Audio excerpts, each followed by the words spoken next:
What's up, y'all? Thanks for tuning in to another episode of the podcast. I'm Nick, and this is Ballin in the Blitz. We supply who buy. Walk in your drop and take over your drop. Walk in your drop and take over your drop.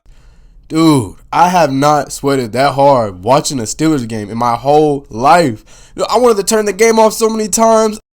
Defense played lights out. Offense needs some work, but man, just a crazy way. I did not think going into Cincinnati we're going to go to overtime.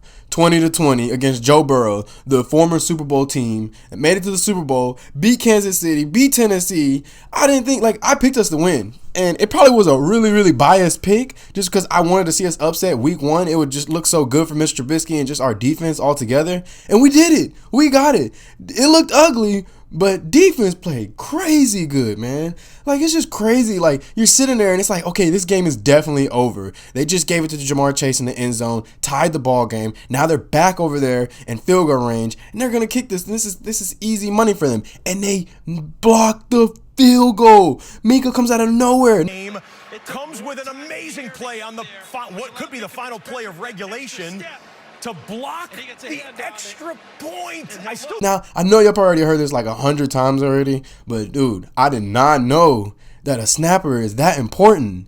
So that's what caused this whole thing with the Bengals, is that the snapper got hurt. I think it was something about his chest or his ribs, something like that. So they had to put in the backup snapper, which messed the whole game up for them.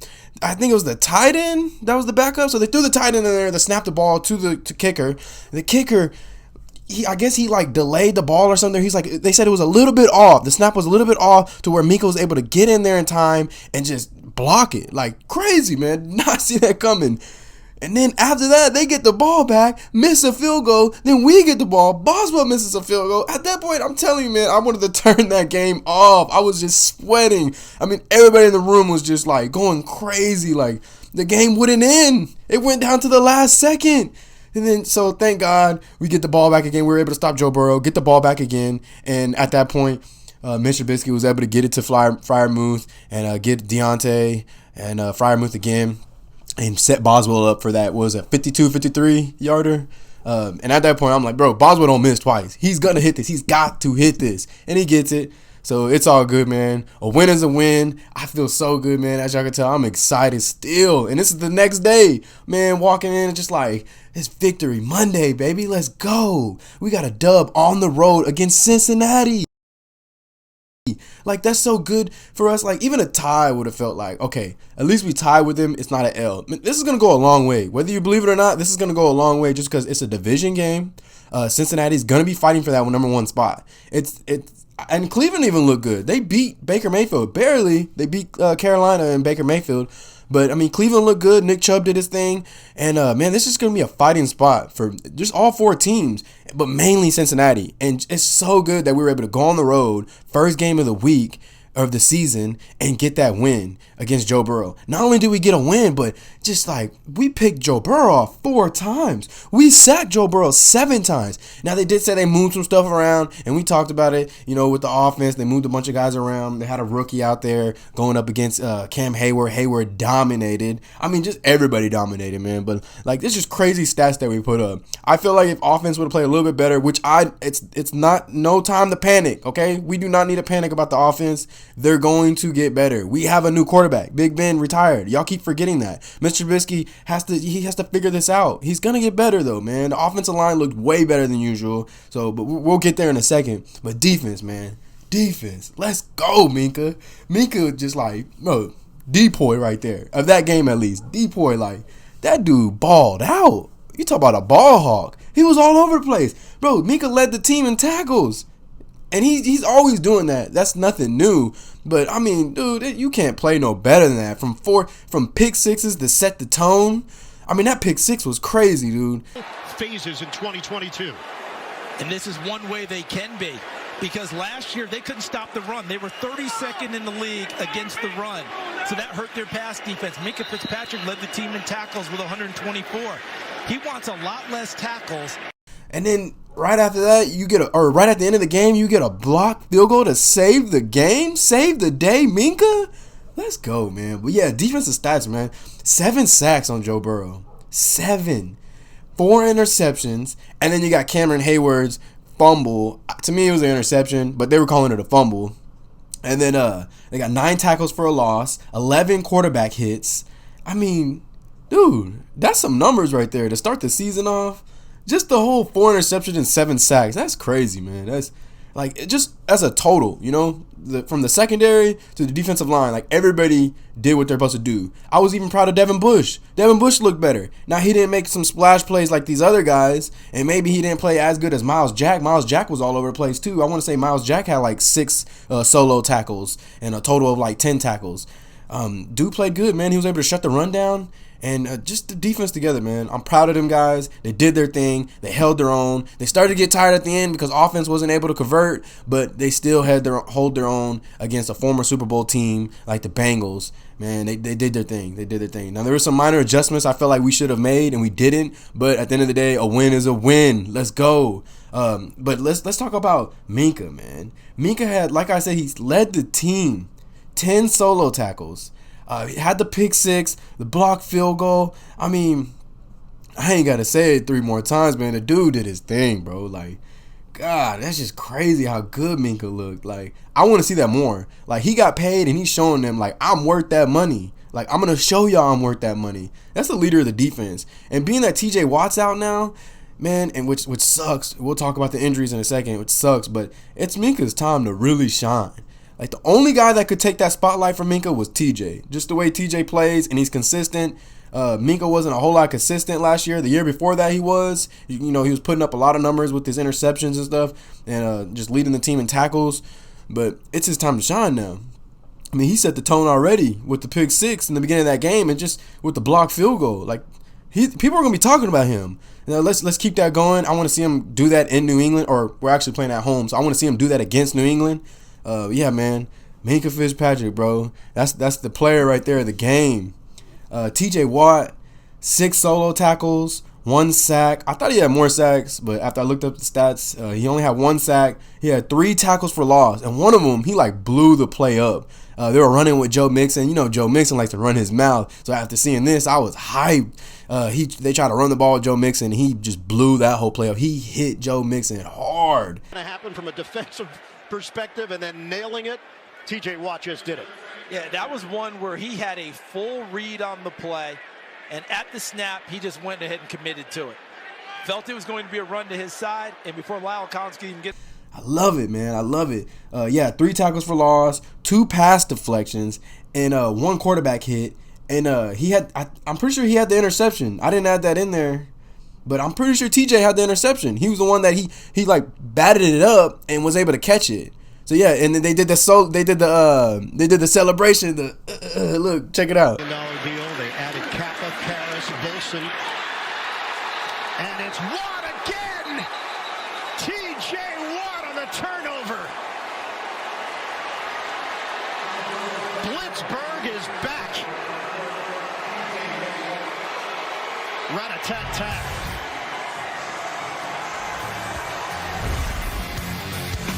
Turnovers by the Bengals. Another ball smothered by the Steelers. What a first half defensive. Man, let's go. That just gets me so hyped, man. They get together and do shit like that. Like, let's go. TJ's a dog, man. Cam Hayward, 2 tackles, 1 sack. 1 tackle for loss, and then, like I said, he had the fumble or interception, whatever you want to call it. He did have 3 quarterback hits as well. Then Robert Spillane had a sack. Arthur Mollett had a sack, and he had that crazy the fumble at the end. I didn't get it. I still don't understand. Something about Joe Burrow's the only one to be able to pick the ball up because where they were at on the field. That was the play where he fumbled at the end, and their what's his name, Pierre or something like that. Their backup running back behind Joe Mixon, he was in the game and he was able to pick the fumble up and take off, but they marked him down. They marked Joe Burrow where he dropped the ball at. That's where they marked it at. So they kicked him out of field goal range, but the running back was able to get them in field goal range. But something about since Joe Burrow fumbled it behind the line of scrimmage, I don't know. I can't remember exactly what they said, but it was confusing. But yeah, that's the fumble I was talking about. Arthur Mollett did that. Arthur Mollett played good, man. He played way better than I expected. He was in that slot role, and they had what's the name out there? what's his name? He got hurt. Levi Wallace. Levi Wallace was out there. I guess he was swapping a lot with Sutton. I seen him on the outside a lot. I was thinking he was going to play slot, but I guess they found their guy in that slot spot. Arthur Mollett, man, looked like a dog out there. I mean, you didn't see his name a lot until that fumble, but the only reason you didn't see his name a lot because he was locking down their slot receiver every time. The dude played so good. Like, dude, let's go. We found our guy. Yeah, big forced fumble though, man. Big forced fumble by Arthur. The whole defense just played lights out, man. It's just I hate that they got tired because you can really tell they were getting tired when Joe Burrow was able to start doing stuff. You know, Joe Burrow was able to find Chase open more often, and Joe Mixon was starting to pick up a little bit, not as much as I thought he would, but yeah, defense was definitely getting tired. T. Higgins got hurt. You know, he went back for a concussion protocol. Now, when that happened, right there instantly, it told me double Jamar Chase. Jamar Chase is hard already to cover, right? You need to double that man. You can't double that man when T. Higgins and Tyler Boyd are out there with him. You know, you just got to stick your best corner and just pray to God he can stop as much as he can. But, I mean, he's going to put numbers up. And he might put a touchdown on you every game. That's just how good he is, especially the chemistry that him and Joe Burrow have. Now, when T. Higgins got hurt, I'm telling you, instantly, they should have double-teamed him. They would have shut him out. Let them throw the ball to Tyler Boyd. Let them throw to, what's his name, Wilson or whatever the other wide receiver they had. Let them throw to him. We don't care about them guys. We care about their number one receiver. The reason why they were able to get back in the game is because we single covered that guy. Single coverage in the red zone? Like, come on, bro. Like, Witherspoon played good. I'm not blaming Witherspoon. It's hard to cover that guy like that one-on-one in the red zone. He did all he could, but he was able. Jamar Chase was able to get open and tie the game like that. But, yeah, man, like I said, man, when T. Higgins went out, they should have doubled. They should have doubled Jamar. That's just how good he is. You got to do stuff like that. They did it all the time to Antonio Brown. They do it to a lot of guys. They do it to a lot of these top receivers. Jefferson gets doubled all the time. Debo gets doubled all the time. These guys, these top receivers, you got to double them. And you got to take advantages of stuff like that when somebody like T. Higgins go out of the game. But yeah, Joe Mixon, man, we kept him under 100 yards. I like that. He had a good game. He had 27 carries for 82 yards. But as long as we keep that man under 100 rushing yards, we're good. I like that. Let's keep that up. I was expecting Joe Mixon to go off. I wanted to grab him in my fantasy league because I figured Joe Mixon's going to go off, especially game one, because we gave up so many rushing yards last year. We were almost dead last in the league with our defense of stopping the run game. So, man, big improvement. Big improvement by the Steelers defense to be able to keep Joe Mixon, one of these top 5, arguably top 10 elite running backs, and keep him under 100 rushing yards. Excuse me.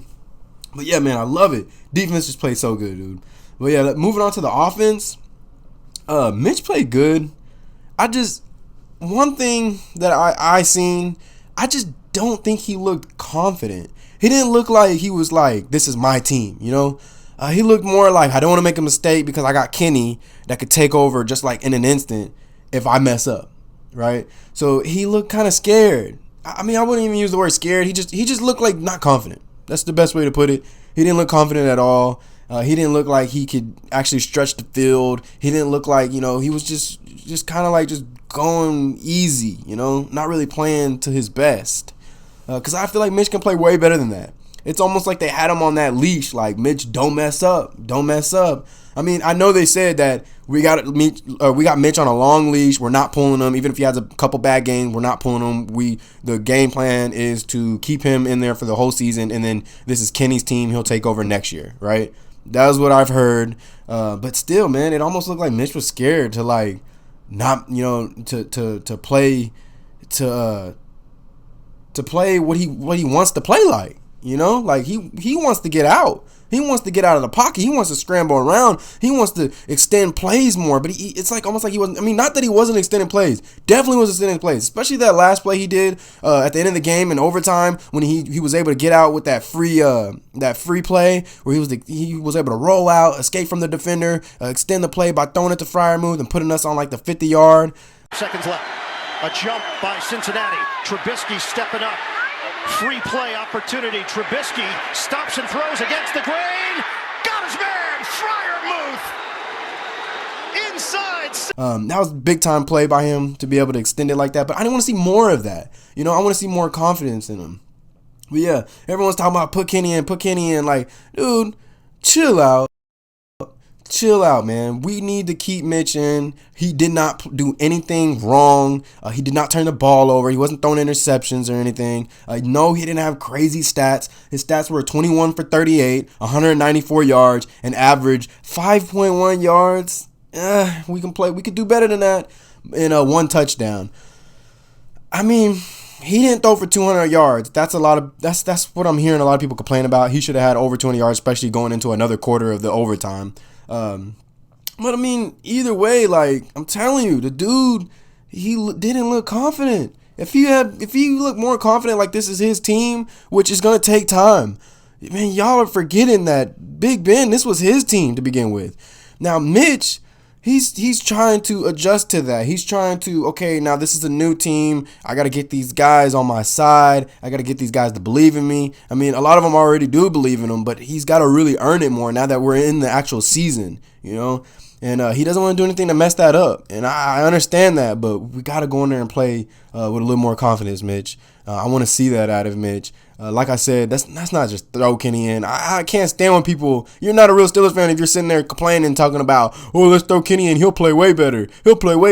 Look, Kenny may play way better, okay? I'm not arguing about that. I'm arguing the fact that, chill out, man. This was the game plan. We're throwing Mitch in there. Let Mitch figure it out. If he continues to play bad or if he has games where he's only throwing for 190 yards every single game, then maybe week 6, week 7, we can test out Kenny. But for now, he won us the game. It wasn't just a regular game. It was a division game in Cincinnati against Joe Burrow. Defense play lights out, and Mitch was able to do just enough to keep us in that game and win it, okay? So relax. Let's relax, okay? Kenny will be there eventually. This is his team, okay? But let Mitch play.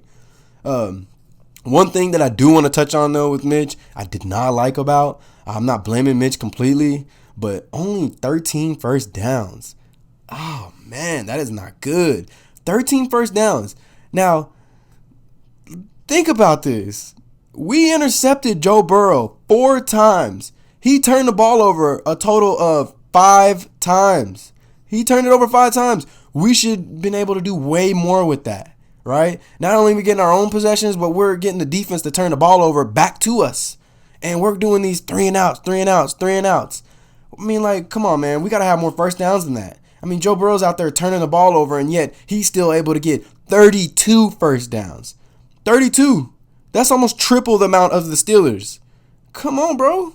Mitch, like I said, you got to play more confident. Like, we can get those first downs if you got to get out there, extend the play. I know he can do it. 4 for 15 on third downs? That's another thing. I mean, it's third down, and like I said, I'm not trying to blame Mitch completely, but maybe it's the Matt Canada doing this, or maybe it's just they're scared about the offensive line, but 4 for 15 on third down? Dude, you only completed 4 third downs. That's not good, man. That's why we were only able to score 1 touchdown. We got to take more chances. Even if he turns the ball over with an interception, let's take more chances, man. Let's stretch the ball. Let's get it down the field. We need to throw more deep balls. At least past the first down marker. I've noticed a lot that we're doing a lot of these plays where we're not even stretching it past the first down marker. Like, if it's third down, why are we doing a screen? Why are we doing jet sweeps on third down? If it's third down, we should be throwing that ball past the first down marker. Then again, I was watching Arthur Moats and Deke today, and Arthur Moats hit a good point. He was saying that he thinks Matt Canada just basically is just doing what he knows he can work with. He doesn't want to expose the offensive line.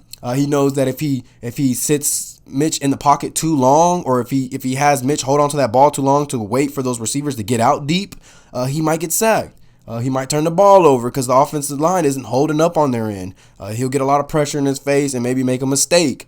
So maybe that's what it is. I heard him say that, and that was a good point. So this whole thing could just be the offensive line. They could be the reason why we're not stretching the field more. The O-line did play better, though. Definitely. They played better than usual. Mitch did not turn the ball over at all. What was the stats? He had the Bengals were able to get to Mitch 5 times, but only sacked him 1 time. Dude, that's good. I like that. Let's keep that up. Offensive line played better, man. Hopefully we can do that when we go up against New England. Let's protect Mitch. I mean, being that we protected Mitch, right then and there, we're like, we should have realized, okay, we're protecting Mitch. We may not be able to get the run game going, but we're protecting Mitch. So let's test it out. Let's test the waters. Mitch has only been sacked 1 time. We've only allowed him to get to him 5 times. Let's test the waters. Let's stretch the field. Let's stretch the field. We only threw the deep ball maybe 4 times in the whole game, and we had an extra quarter in overtime. I mean, when we were in overtime and we went 3 and out, that was just sad. Like, that was just like, you're not even trying at this point. You want to lose the game. You went 3 and out in overtime. Come on, man. But yeah, we didn't turn the ball over. I like that. Let's keep it like that. Receivers. Muth. My boy Muth. Hey, that's why I grabbed Muth in fantasy, man. I told everybody, Muth and Mitch are going to have a strong connection. The Steelers always use their tight ends like that, but I just had a feeling that Mitch, he's going to throw Diontae regardless. That's the number 1 receiver. Diontae's, his hands, his route running is just crazy, right? But Muth is going to be the guy. I mean, he showed it. I mean, he was targeted 10 times, 5 catches for 75 yards. So he led the team in receiving yards. And he made big plays when we needed him. There was a big play. It was like 30 yards at the beginning of the game. We were to get it to Muth. That set us up closer to the red zone. And I think that's the play we scored on with Najee Harris when he got his touchdown. So, yeah, man, he really showed up. And I could see the chemistry already building up between Mitch and Freiermuth. I like it, man. Big play. Big play at the end of the game too. That's the play I was talking about where he was able to extend and he got the free play when the defense jumped offside with the Bengals.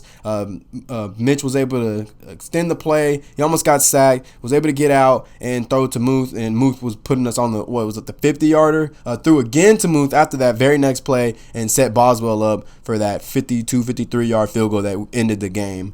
So yeah, man, when we needed Muth to show up, he showed up.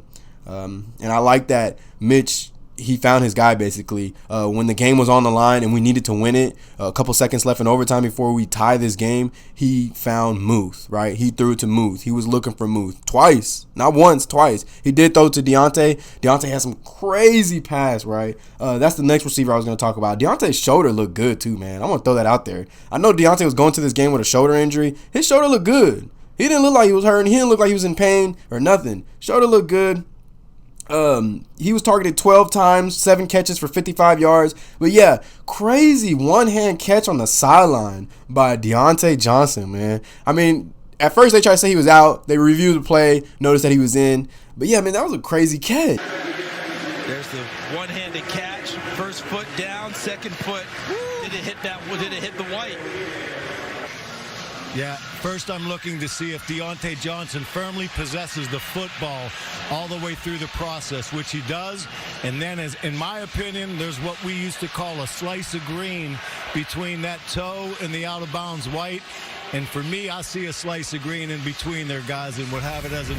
That one-hand catch, that was nasty. At the end of the game, too, when we needed him, Mitch was able to throw to him, and I think that was the next play where he threw to Muth and put us on the 50-yarder. But yeah, I like it, man. But I want to see more of that. I want to see more of Mitch be able to do that. I don't want to have to wait until, like, game's on the line. We need this right now, Mitch. Do your thing.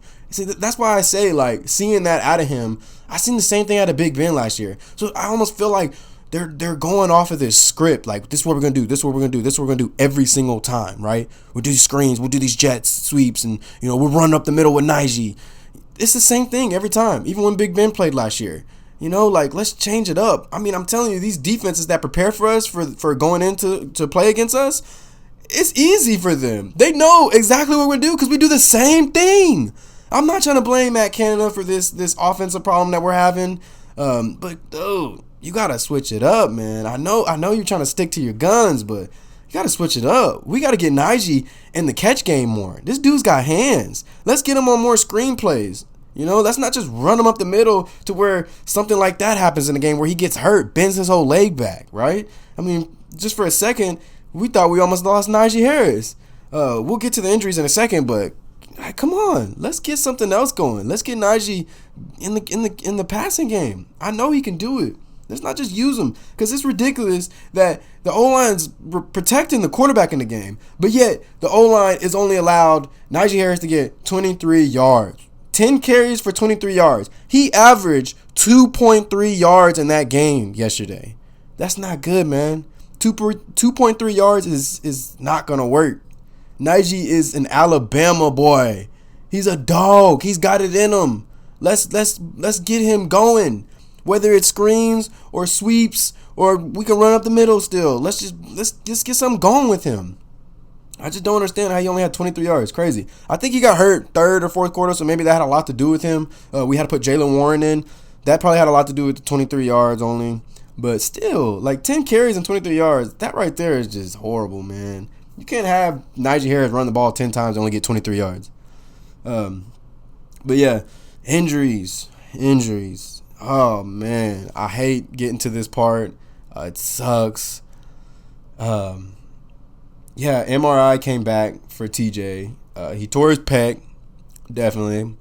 But they said that it may not be as bad as what we're thinking. The pec did not tear off the bone, so that's good news. They're saying, I don't know how for sure this is yet, but they're saying that he's probably not going to need surgery, and most likely he'll be out. I think it's like, a couple months, so 6 to 8 weeks.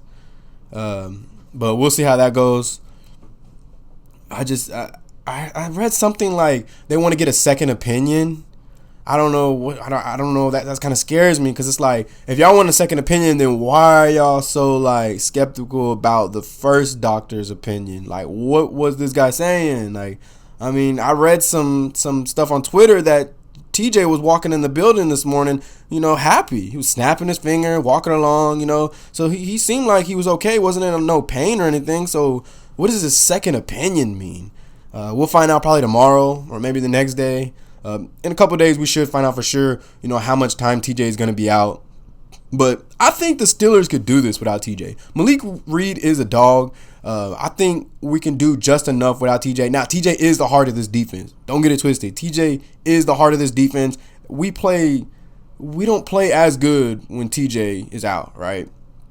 I don't know what it is, but TJ he's there causing enough pressure to where other guys can get in there, where Cam Hayward can have a good game. I mean, you seen what's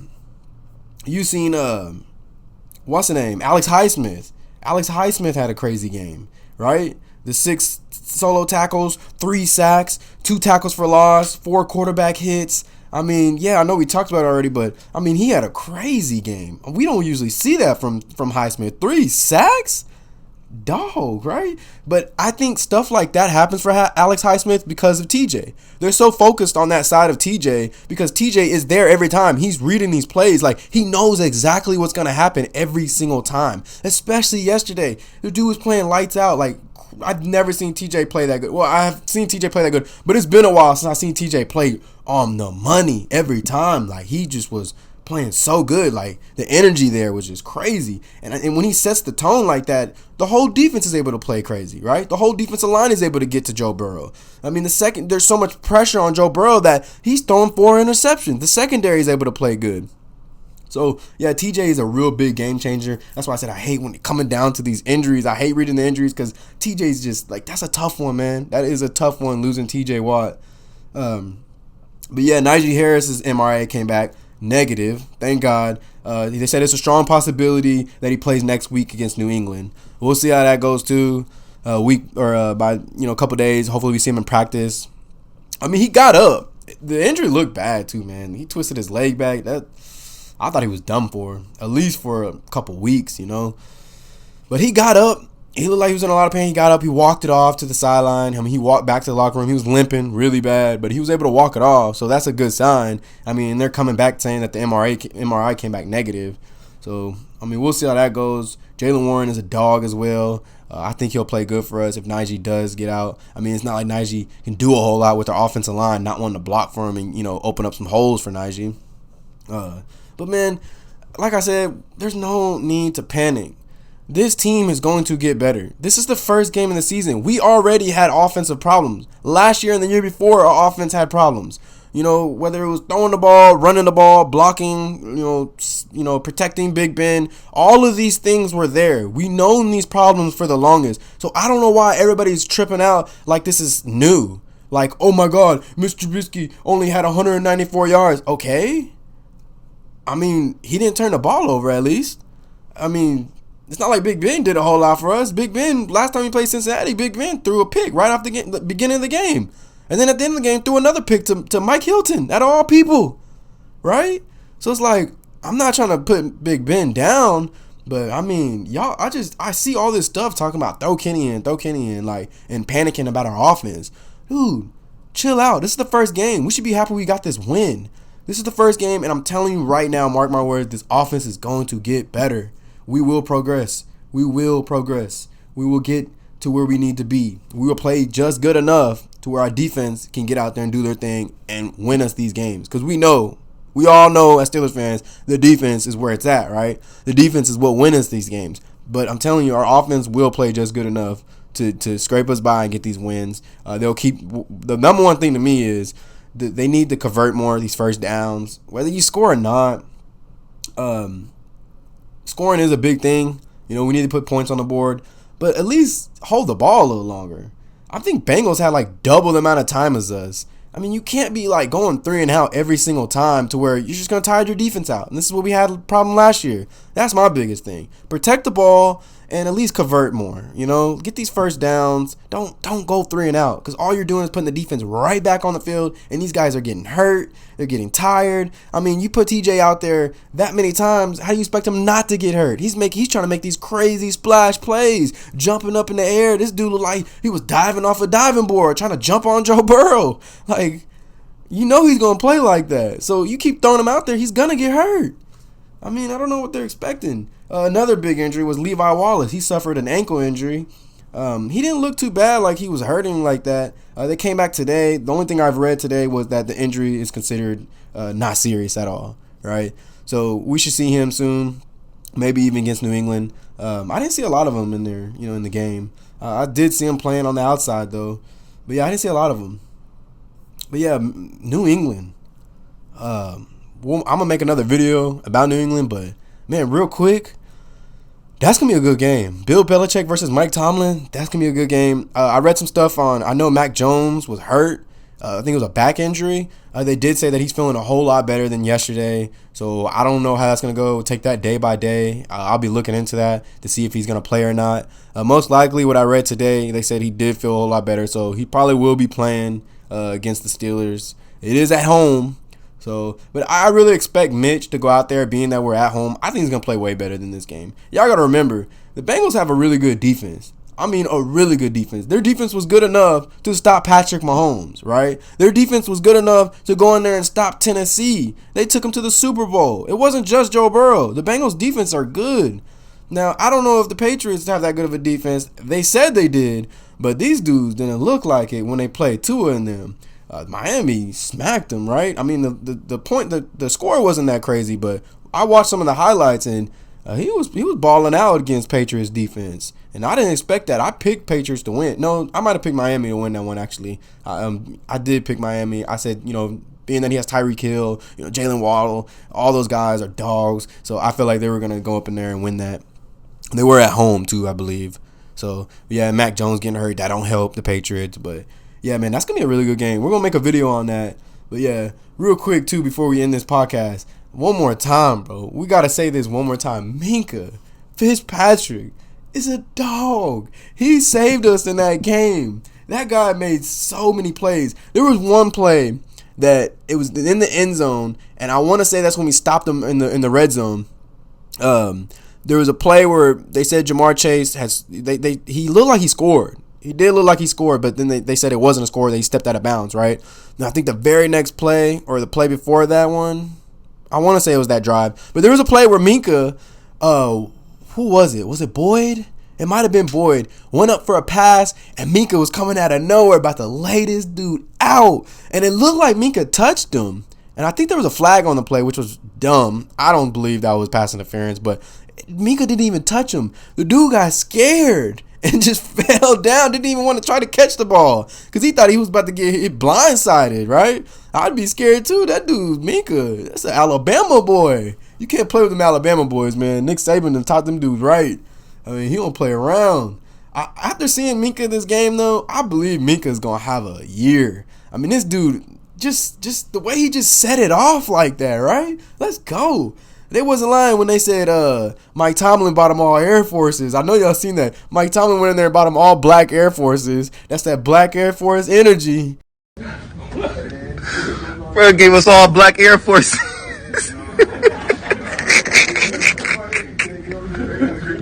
That's that black Air Force energy. You know what I'm saying? And then at the end of the game, they had him in there, and Mike Tomlin was back to dancing in the video. They was doing the Antonio Brown dance.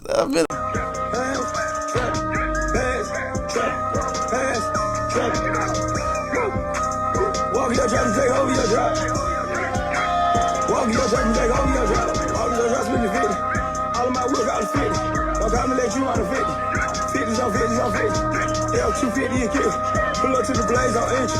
You want a bell, then give me this step. I don't do the money the quickest. Meet me at the Flying Biscuits. Paul straight, not cricket. I heard you fuck niggas snitching. I know the pussy need a bitch. Walk me your trap, fuck you on your scrap. If I want the shit, I'ma get it. Pussy nigga talking beef. Pussy nigga, you know I got it with. Walk your trap and take over your trap. I was like, dude, this is my team. This is why I like this team. This is why I've been watching y'all for 15 years. Let's go.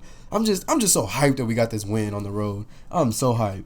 But yeah, man, that's all I got for the podcast. I'm about to go check out this Denver and Seattle game. I got to go watch this in. I got Jerry Jeudy on my lineup in fantasy. Hopefully he can give me a touchdown. I think I just seen that Jerry Jeudy did score a touchdown. We're going to go check that out. But yeah, man, check out the video. I will be making a video soon. I didn't get to make the one before the game for the Bengals game, but I will make a video on the New England one when we go up against New England. I'll make a pregame video. Y'all check that out, though, man. Y'all don't forget, leave a like, and please subscribe. Let's go. This is Ballin in the Blitz. We supply who buy. Walk in your trap and take over your drop. Walk in your trap and take over your drop.